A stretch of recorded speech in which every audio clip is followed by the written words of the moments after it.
Napaparami ang mga Pilipinong naeenganyong mamili ng mga produkto at serbisyo sa internet.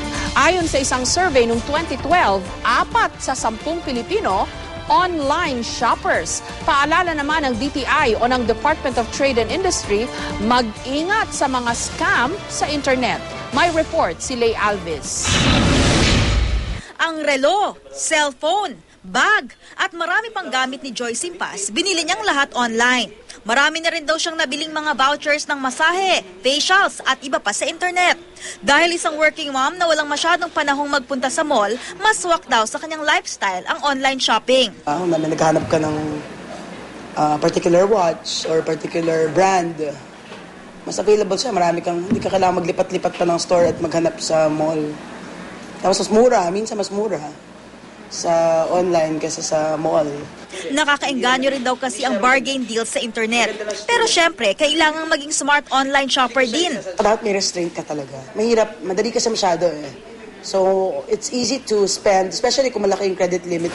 Kabilang si Joy sa paraming Pilipinong online shoppers. Base sa 2012 survey ng kumpanyang Mastercard sa online shopping behavior sa Asia-Pacific countries na may mahigit 7,000 respondents. Lumabas sa pag-aaral na 4 sa kada 10 Pilipino na may edad 18 hanggang 64 years old ang nag-i-internet para mamili. Karamihan sa kanila ay mga babae.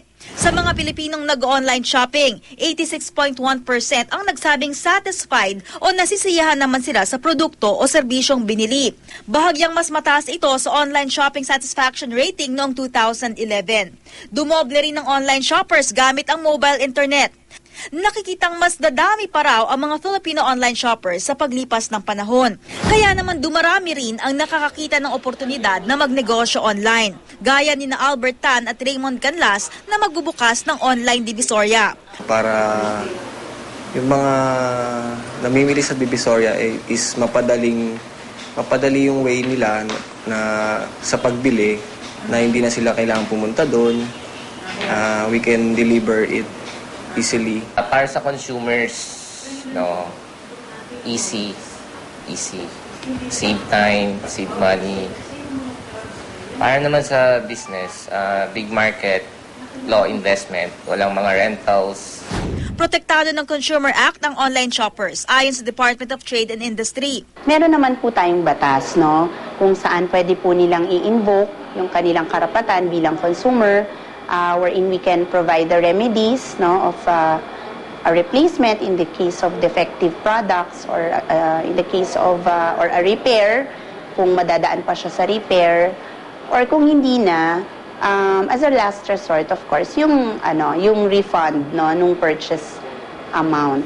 Noong isang taon, mahigit 500 reklamo sa online shopping ang natanggap ng DTI. Mas maigi po na doble ang pag-iingat natin. Kung makikita po ninyo kasi, just like I always say, it's a virtual mall.